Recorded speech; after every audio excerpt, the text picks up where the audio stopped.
De fortes recommandations pour décrisper la tension au sein de la classe politique et trouver des solutions à la crise qui secoue le pays depuis les dernières élections législatives, c'est l'essentiel à retenir des 3 jours de discussion, de dialogue politique. Le facilitateur des travaux, le professeur Dorothée Tossa, dans son discours de clôture, a apprécié la qualité des échanges.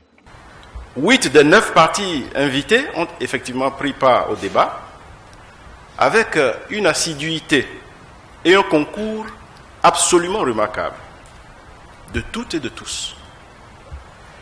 Presque aucun délégué n'a déserté la salle des travaux pendant les sessions. Comme il fallait sans doute s'y attendre, l'harmonie a quelquefois été rompue, laissant place à certaines empoignades. Celles-ci ont été cependant à chaque fois vite vaincues par le souci du compromis et l'esprit de responsabilité.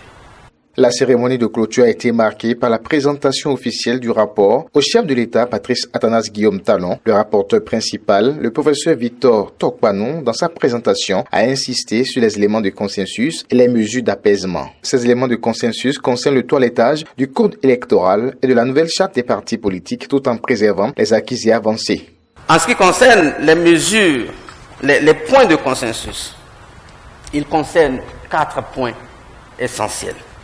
Le premier, le toilettage des tests relatifs aux partis politiques, la charte des partis ainsi que le code électoral. Le deuxième concerne le renforcement du système partisan. Le troisième concerne l'équité dans la représentation et le quatrième concerne le statut de l'opposition. Comme promis lors de son discours d'ouverture des travaux, le chef de l'État réitère sa volonté et également celle des membres de son gouvernement au respect scrupuleux des recommandations issues de ce dialogue politique. Que vos discussions intenses, parfois passionnées et vigoureuses, se sont déroulées dans une ambiance de courtoisie et de convivialité inespérée.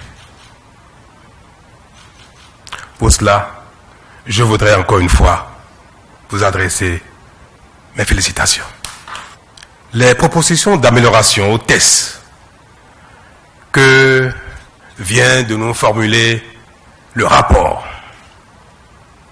feront bien l'objet d'une appréciation attentionnée de la part de mon gouvernement qui, je vous le réaffirme, prendra toutes les responsabilités qui sont les siennes. La balle est désormais dans le camp du gouvernement, de l'Assemblée nationale et des autres institutions de la République pour le respect et la mise en œuvre effective des recommandations de ce dialogue politique.